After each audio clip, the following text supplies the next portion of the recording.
Ma salve amici e bentornati sul canale e grazie per quello che mi avete scritto nell'ultimo video. È stato un video molto interattivo e dove ho espresso la mia idea, anche se molti utenti hanno frainteso un po' ciò che dicevo, perché purtroppo su YouTube nascono varie polemiche, ma a me non interessa fare polemica. Ci sono molti utenti come Fabio, per esempio, con cui ci sono delle volte in cui mi trovo d'accordo, ci sono delle volte in cui non mi trovo d'accordo, ma è normale, e per fortuna che noi siamo diversi, e per fortuna sicuramente fra persone come me e Fabio potrebbero nascere dei discorsi per cui si potrebbe imparare sia io che lui. Io non ho la presupponenza di dire a voi come dovete fare, come dovete lavorare. Io dico sempre che questa è semplicemente la mia esperienza e cerco di raccontarvela come unico obiettivo la condivisione e successivamente anche quello di avvicinare qualcuno all'agricoltura.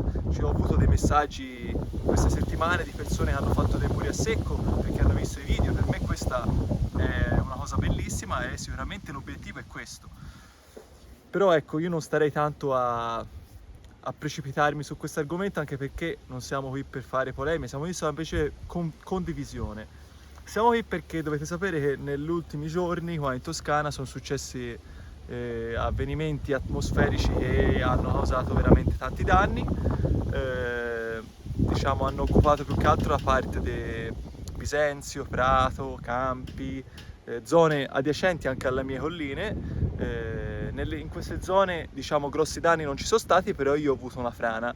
Ho avuto una frana non nei terreni di casa, dove ci sono i terrazzamenti, ma nei terreni di Cercina, dove l'anno scorso c'erano le baracche, dove non ci sono muri a secco, dove non ci sono terrazzamenti, dove c'è una pendenza abbastanza accentuata, perché in questo terreno si toccano picche di 52%, specialmente qui nell'Oliveta. Sai, finché ci sono alberi, finché ci sono radici che tengono bene il terreno, è un conto. Nella parte inferiore, purtroppo, anche a causa di tutta questa pendenza che vedete, infatti qui, non so se fate caso, su questo stradello si è formato un fiume che prima c'era ma molto meno. Appunto qui la pendenza è 52%, il problema è che tutta l'acqua che proviene dal piano di sopra, che è questo, arriva tutta giù. Un po' viene filtrata dal bosco, perché qua sotto c'è 1 ettaro di bosco, tutto il resto invece viene portato nella parte inferiore da questa strada, che questa strada è stata fatta dal vecchio proprietario senza un criterio logico, perché come vi ho già detto si tocca picche di 52%, prima c'era il bosco qua, non si riesce a salire con nessun mezzo. Noi una volta abbiamo provato a salire con un gommato, siamo rimasti con una ruota alzata, quindi non ha alcun senso. E poi purtroppo ora con questa pioggia ha portato tutta la terra giù. Adesso vi faccio vedere un po' la situazione. Vedete qui, questa mattina insieme a un signore ho messo temporaneamente, ma poi non sarà temporaneo, quest'asse di legno con i sassi sotto. Infatti io adesso 10 minuti fa, 20 minuti fa è piovuto e l'acqua l'ho deviata nel bosco, perché l'obiettivo principale nelle campagne fino a qualche tempo fa, anche quando ero piccolino io, era quello di frenare l'acqua. Io ho scritto un post lunghissimo su Facebook, se qualcuno vuole leggerselo se lo può leggere, è interessante, parla di tutti i problemi che ci sono adesso, perché è vero che magari non voglio entrare troppo nella materia meteorologica, non mi interessa né parlare di clima, perché ognuno poi ha la propria idea. Però sicuramente la manutenzione del territorio è importantissima, non si può abbandonare tutti i terreni, non si può lasciare muri crollare in balia di questi eventi, e poi ti fanno questi danni, perché poi alla fine secondo me i bacini di espansione, le casse di espansione in piano non servono a niente, perché non servono a niente perché se poi te non agisci sulla collina ne puoi fare quanti ne vuoi e ci saranno danni comunque. Quindi bisogna intervenire secondo me in collina, secondo me. Quindi lavorazioni del suolo, muri a secco, canali di sgrondo, bisogna rallentare il flusso dell'acqua. Una volta che si è rallentato il flusso dell'acqua, anche in piano, secondo me, si dovrebbero diminuire i danni, quantomeno bisognerebbe fare uno studio approfondito, però purtroppo questo studio non si può fare perché su queste colline adiacenti a Firenze regna l'abbandono, ci sono molti terreni che sono diventati bosco, e lì purtroppo ci si può far poco, cioè ci vuole una gestione del territorio migliore. Adesso vi faccio vedere un po' quello che è successo, anzi sono diciamo, questo video l'ho fatto perché voglio che voi mi diate dei consigli, perché io una mia idea me la sono fatta, vi voglio far vedere la frana che c'è stata giù nella vigna, che secondo me è un lavoro abbastanza impegnativo, specialmente per me che non ho l'escavatore, e quindi mi direte anche un po' la vostra, così cerchiamo di capirci e magari trovo anche la soluzione migliore.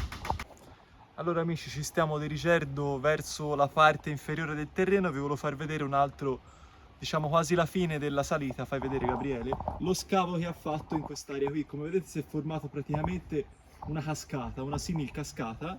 Adesso noi abbiamo fatto questa, diciamo, palizzata temporanea con sassi e questo tronco per cercare di rallentare l'acqua, perché ci dicono nelle prossime giornate dovrà piovere ancora, quindi noi stiamo cercando di limitare i danni, quindi rallentare il flusso delle acque nella maniera, diciamo, più semplice e più agevole. Adesso scendiamo ancora, andiamo nella parte dove c'è stata la frana e vi faccio vedere un po' la situazione, poi parleremo anche insieme nei commenti su quello che potremo fare.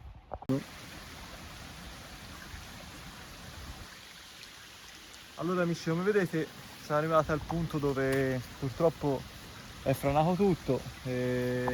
Diciamo che vi devo dare una spiegazione. Allora, in questa zona qui il vecchio proprietario purtroppo ci buttava roba, come vedete lì ci sono calcinacci, purtroppo probabilmente la rete un po' ha tenuto, perché come vedete laggiù c'è tutta una recinzione, questi sono 3 ettari recintati e purtroppo in questa parte qui probabilmente per il peso e per la tanta quantità di acqua che è caduta non ha retto e è sceso.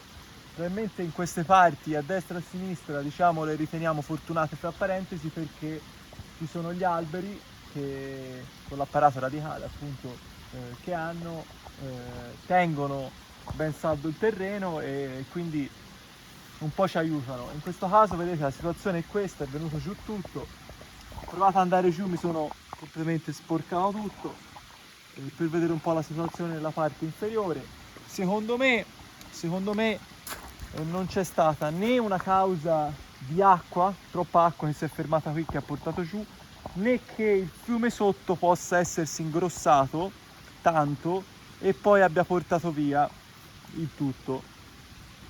Secondo me c'è stata più una cosa che doveva succedere, chiaramente se non cadeva tutta quell'acqua non succedeva, e quindi la situazione è che adesso io vi propongo la mia idea e mi piacerebbe sapere anche cosa ne pensate voi.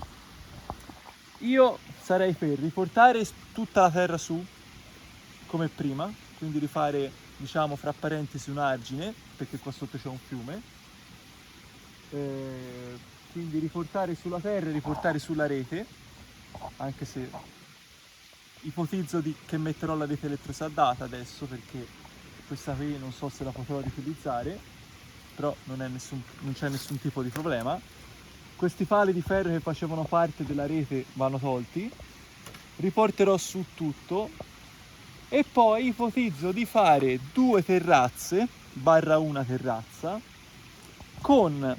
perché in questa area, come vi ho già detto, non ci sono muri a secco, quindi non ho nemmeno la possibilità di avere delle pietre per fare il muro. Non ci sono, cioè non so perché. Oppure ci sono, ma è una pietra troppo diversa, sarebbe troppo complicato. Ipotizzo di riportare sulla terra, conficcare dei pali di ferro all'interno del terreno e successivamente ho dei pali della vigna come questo che sono messi male, andarli a mettere tutti per orizzontale e creare una specie di muro, quindi palo in ferro conficcato e poi una serie di questi pali che vanno a formare una, diciamo, una specie di muro poi alla fine. Nella parte antecedente di questa struttura o di queste strutture devo vedere se farne uno o due, perché queste potrebbero tenere molto, potrei ipotizzare di metterci una specie di filtraggio, quindi sassi non troppo grossi, sassolini che così quando piove non fanno andare via la terra, cioè semplicemente la terra quando arriva a contatto con questa struttura trova questi sassolini che filtrano l'acqua. Questa è la mia idea. Poi se voi vi rendete conto di questa situazione fatemi sapere un po'. Fai vedere bene Gabriele. Vedete, la frana è questa, io sarei per riportare sulla terra e fare questa struttura.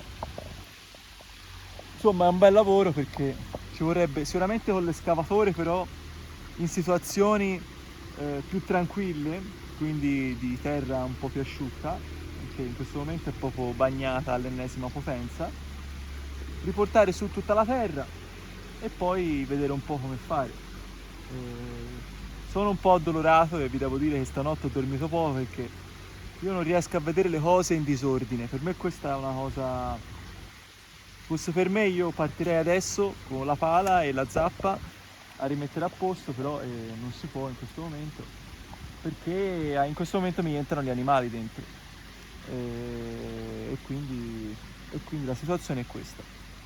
Niente amici, aspetto i vostri commenti così magari si possono aprire dei dibattiti, dei dialoghi interessanti e spero ovviamente che questa situazione meteorologica dalla Toscana passi, anche perché sono morte persone, quindi non è un periodo tanto felice e poi appunto voglio fare un video su quello che posso ipotizzare di fare. Devo studiare un pochino su come posso farlo, mi piacerebbe condividerlo con voi e niente, e poi faremo il video e vedremo un po' come sistemare questa cosa. Io vi ringrazio anche oggi per averci seguito, vi ricordo semplicemente di lasciare un bel like, di fare un commento appunto per vedere se si interagisce un po' su questo argomento e poi vi aspetto su Facebook dove sul gruppo facciamo un po' di condividiamo foto, vi faccio un po' la storia di quello che ho vissuto io e niente, ci vediamo al prossimo video che penso che sarà appunto questo, non so quando lo farò, penso alla fine della raccolta delle olive perché oggi faccio la mia ultima frangitura qua con queste olive, poi mi sposterò in un'area un po' più distante, quindi penso sarò impegnato per una settimana e poi bisogna aspettare un po' che si asciughi qui e vedere un po' come cercare di tamponare, anzi di sistemare più che tamponare questa situazione che a me non piace per niente. Ecco. Ci vediamo al prossimo video e vi ringrazio come sempre per la vostra pazienza e cortesia.